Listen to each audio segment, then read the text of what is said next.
Tak pernah lagi Fiza jumpa tempat yang unik macam ni. Ish. Ajaib. Kalau nak tahu Fiza ada dekat mana sekarang ni, jomlah sama-sama kita teroka. Ya. Indah.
Assalamualaikum.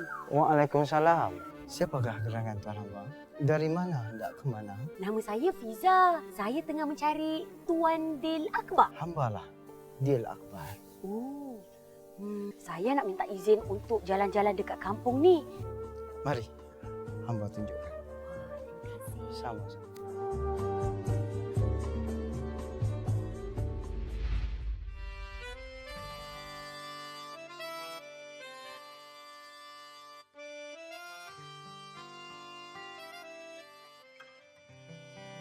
Tuan Dil, Ya, saya. mungkin Tuan Dil boleh bagi tahu saya sekarang ni berada dekat mana ni? Baik, sekarang ni Tuan Hamba berada di perkampungan adat Melayu Seri Banai. Oh, macam mana boleh terciptanya kampung jenis macam ni dengan ada pondok-pondok, dengan adanya pakaian-pakaian lama-lama ni? Sebenarnya untuk kita perkenalkan balik warisan budaya orang Melayu, pakaian orang Melayu, makanan orang Melayu dan semua berkonsepkan Melayu Kedah. Yes.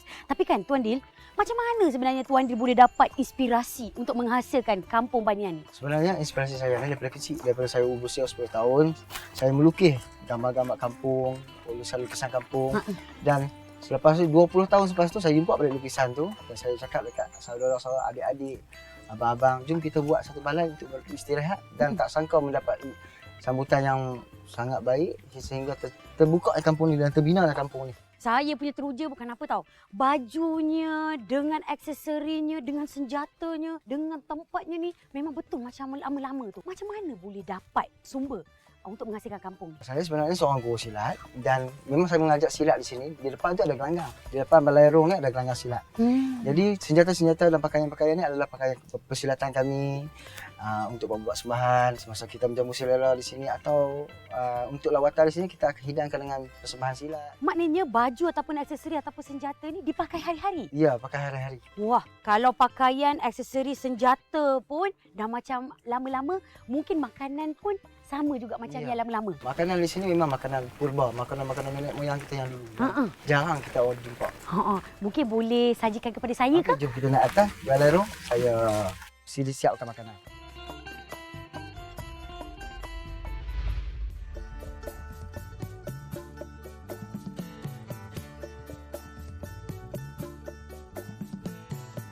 Yang ni sate anta berahi. Ambil kuah ni. Boleh saya tahu tak Tuan Din, Ya. mana dapat inspirasi untuk buat resepi ataupun makanan Resepi ni sebenarnya saya gabungkan negeri Pahang, negeri Kedah. Ini resepi memang daripada Tuan Din sendiri? Ya, ini resepi daripada sini, kampung di sini. Okay. Dan selain daripada sate anta berahi, apa lagi yang ada? Okey, ini nasi seri Banai. Wah, banyaknya lauk. Ini makanan kesukaan dan kegemaran orang kat sini. Mungkin boleh ceritakan mengenai nasi seri banian ni. Apakah di antara hidangan yang ada selain daripada sayur-sayuran tu? Okey, ini nasi seri Banai ni dia nasi yang dikukur dengan rendang. Di dalam ada kuah rendang. Ini ada pulut yang dikukus juga. Dan ini adalah di antara hidangan yang disediakan dekat kampung Seri Banian ni. Ya. Macam mana pula dengan yang ini? Yang ini untuk ini rendang seri nasi Pak Ma daripada Filipina. Makanan daripada Filipina kaum Sulu. Dia makan dengan nasi ini dan adalah cicah dengan kuah ni. Baik. Ha. Boleh tak saya tahu juga, sebenarnya makanan yang dihidangkan dekat Kampung Sri Banian ni khususnya adalah untuk siapa dan mengapa sebenarnya dihidangkan makanan-makanan ni? Baik, makanan-makanan ni sebenarnya makanan-makanan diraja. Sebab tu ada nama Anta Berahi, Sri Banian, Sri Kasih Pak Mar. Sebab kan di sini konsep dia konsep diraja, panglima dan hamba rakyat. Dari mana dapat rujukan untuk resepi ataupun hidangan yang dihidangkan? Sate ni adalah makanan keturunan kami, generasi turun-temurun. Dan apa undang Sri Kasih Pak Mar ni saya dapat bila sahabat saya di Filipina. Saya olah sedikit untuk jadi cita rasa kita orang Melayu di sini. Macam nasi Sri Banian ni memanglah nasi yang daripada turun-temurun, daripada nenek moyang dulu. Yang kita buat masak di sini lah. Baik. Saya sebenarnya kan dah tak sabar-sabar dah untuk menikmati makanan ni. Boleh lah boleh, ya? Boleh, silakan. Bismillahirrahmanirrahim.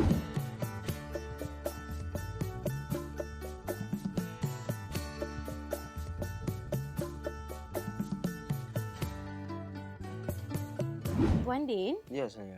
boleh saya tahu tak, kalau macam saya perasan dekat Kampung Sri Banian ni, kebanyakan daripada mereka mengenakan busana tradisional. Adakah hanya dengan menggayakan pakaian kurung kedah aja ataupun ada pakaian-pakaian lain? Di sini kita di kampung adat Melayu Sri Banian ni adat Melayu kan. Jadi kita akan mempertengahkan baju-baju daripada Kedah, Perlis, Pahang dan seluruh Malaysia ni lah. Selain daripada makanan yang dihidangkan, pakaian yang dipersembahkan ataupun yang digayakan, apakah di antara aktiviti lain yang ada dekat Kampung Sri Banian ni? Ada buat persembahan silat, memanah, berkuda. Kadang-kadang tu pengunjung selalunya akan buat aktiviti sendiri. Macam permainan-permainan tradisional lama lah. Wah. Konsepkan Melayu. Saya nak tanyalah Tuan Din. Kejap je lagi mesti akan ada persembahan silat kan? Boleh tak kalau saya nak singgah dekat sini untuk saksikan persembahan silat? Boleh, nanti kita turun ke bawah. Terima kasih banyak-banyak Tuan Din. Sebab sudi untuk hidangkan saya makanan yang sedap-sedap. Ceritakan tentang asal-usul Kampung Sri Banian ni. Lepas tu ada jugalah yang akan bawa saya berjalan-jalan nanti ya. Ada. Terima kasih banyak-banyak ya. Sama. Sama makan silakan. Okey, baik.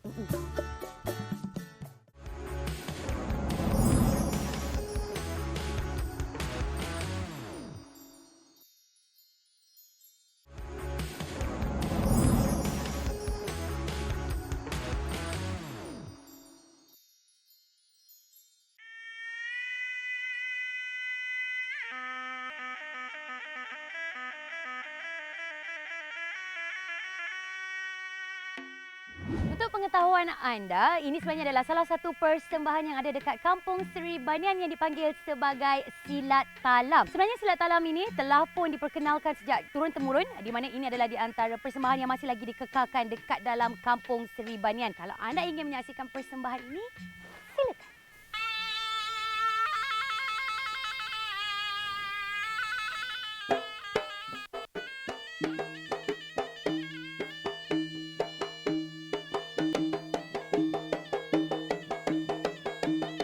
Silat tempur dalam talam atau lebih dikenali sebagai silat talam merupakan permainan di antara Hang Tuah dan Hang Jebat.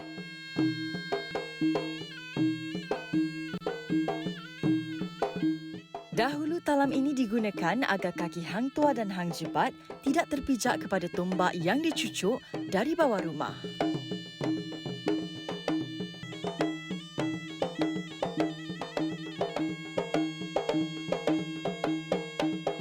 Silat ini dimainkan di dalam kawasan talam saja dan kaki pesilat tidak boleh keluar dari talam.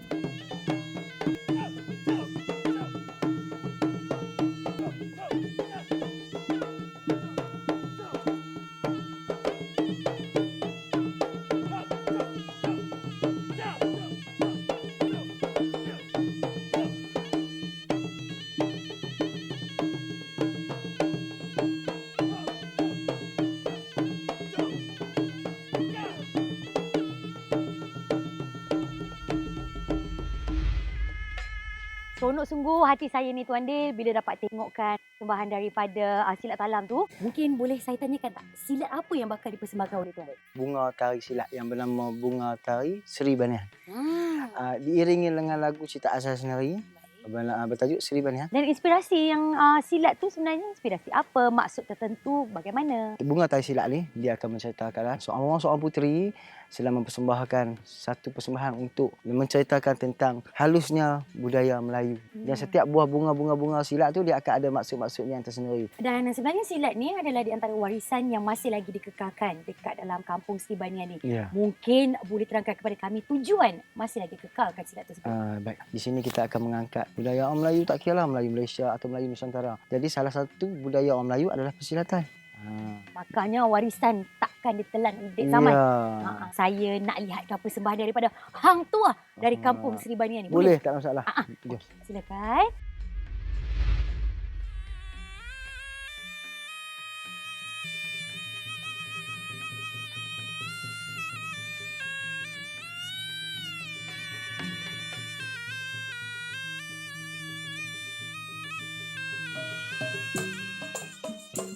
Silat ini merupakan silat yang dicipta khas untuk pertunjukan di kampung adat Sri Banian ini.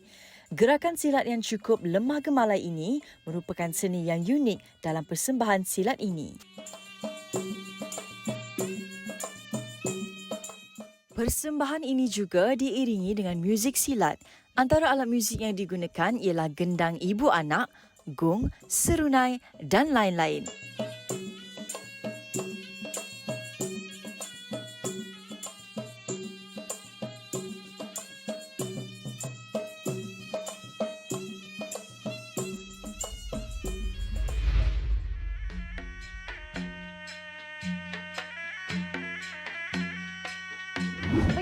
Pejam cilik berakhirlah sudah penerokaan Fiza di perkampungan adat Melayu Sri Banian. Dan kalau anda perhatikan dengan begitu teliti bahawa budaya, seni dan juga warisan masih lagi dikekalkan bukan setakat pada pakaian ataupun busana tradisional mereka, tapi juga melalui makanan dan juga persembahan silat. Dan kalau anda lihatkan juga kebanyakan daripada mereka yang berada di perkampungan Sri Banian ini adalah di antara yang masih lagi ingin mengekalkan warisan supaya tak ditelan dek zaman. Tapi kalau kita ingin bercakap mengenai nostalgia zaman silam, busana tradisional adalah apa yang saya ingin terokai. Kalau anda nak tahu dan juga ingin menerokai bersama dengan Fiza, teruskan bersama dengan saya dalam Sekoci.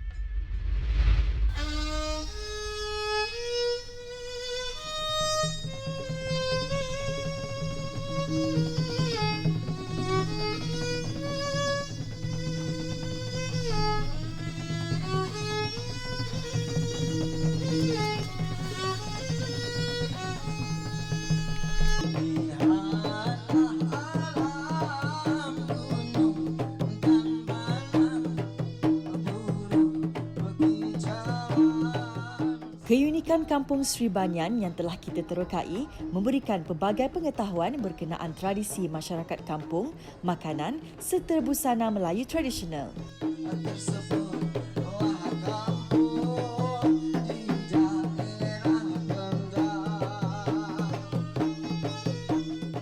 Biarpun zaman semakin canggih, tradisi ini masih kekal dan dipelihara di kampung ini.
Kuala Lumpur. Kalau sebelum ini Fiza berada di kampung Banian Kedah untuk membawakan kepada anda berkenaan dengan busana tradisional dan juga aktiviti yang dilakukan oleh rakyat yang berada di perkampungan Banian.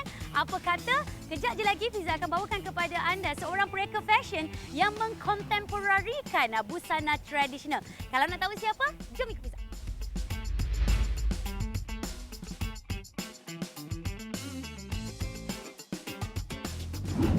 Calvin, one of the most exciting fashion designers for Bahati. So Calvin, perhaps you could share us the short story about Bahati. Bahati actually means blessed. How the concept comes around is I'm using what I'm blessed around, you know, in my life as a Malaysian, how I'm taking cultural elements into my designs and the Malaysian lifestyle. Yes, and all your designs are actually very exquisite compared to the traditional one. For example, like this one, this is actually a traditional cheongsam, Yes. but we would love to compare the traditional cheongsam, and you've been added some magnificent value for your collections. Perhaps you Yep. could share with us. So as you can see, the traditional cheongsam is like a dress. So with the same Mandarin collar, with the Chinese knotted buttons. How I started with my first Chinese New Year collection is I bought this cheongsam at a thrift shop for 5 ringgit. I was experimenting with it, so I kind of cut it off because I feel like this is, you know, a little matured, but I wanted to give a more youthful take, more younger take. So I thought, let's make it a top. It's very easy. Now we wear jeans. We only dress in proper occasions.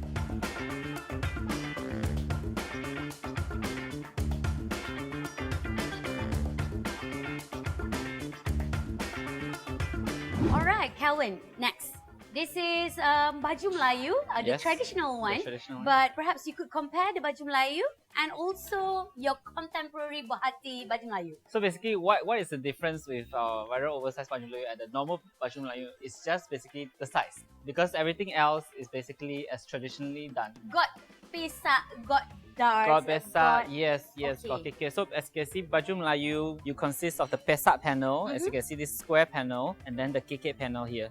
So for our baju Melayu, oversized, it's actually the same. We also have The the pesak and then the keke, but it's just way bigger. Basically, you can imagine this as an XXXL size, but an S person wearing it. So basically, this is a telok belanga, and this is Cekak the musang. cekak musang, and we also have a cekak musang option for our baju Melayu. And what I did here is just basically making the size bigger. And then, please don't get him wrong, yeah. This is actually the baju Melayu wearing by a male, but this one is actually a quilted songket. It's a songket.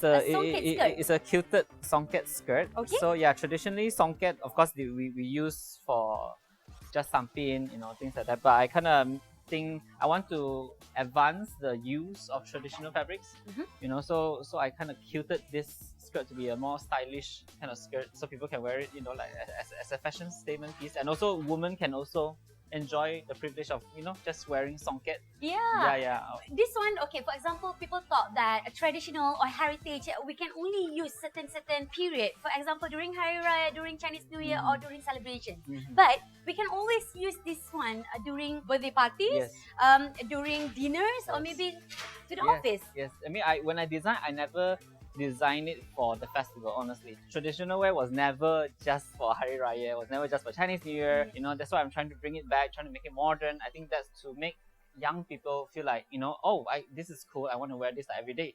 Okay, this one is only for Raya collections, or maybe we could say baju Melayu and also quilted skirt songket. Next one.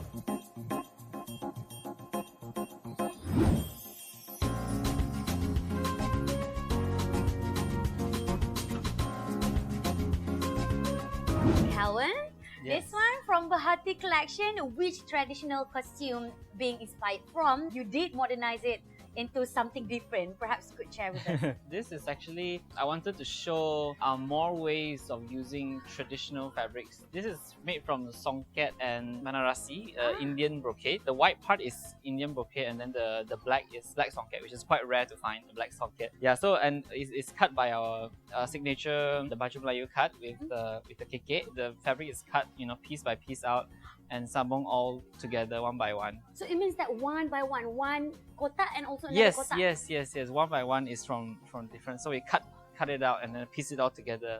Yeah. Understood. Okay, for example, for one piece of Bahati collection, how long you take to make sure that all the piece is actually exquisite and also has the story to tell? Like this piece, for example, this took us almost a week to finish, just for this piece, just to make sure all the squares are Are the you same know, aligned? Yeah, to fit accordingly, you know.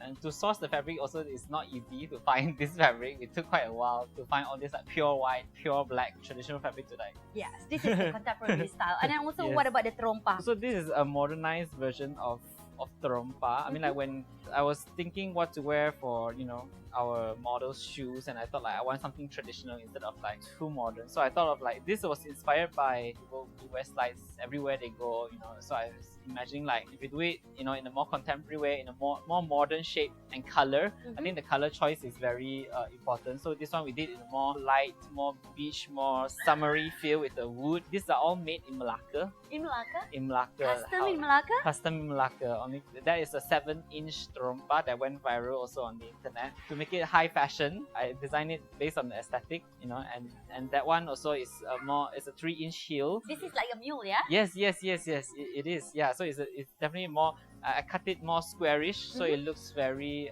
structural and more contemporary. I mean, that's how I feel. And then also, what about the chapal heels? I was inspired from the men's chapal heel. I mean, girls don't wear chapal heels, so I was like, why not? So yeah, I did a girls version. I was like trying to pick out what is the most iconic values of original chapal design, and then I kind of twist it on a heel platform shape. Yes.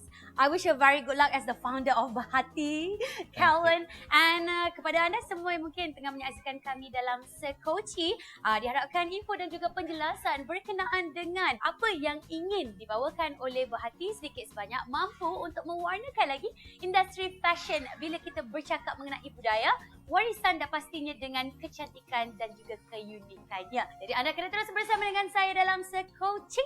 Okey, kita akan jumpa lagi dalam episod yang akan datang. Bye-bye.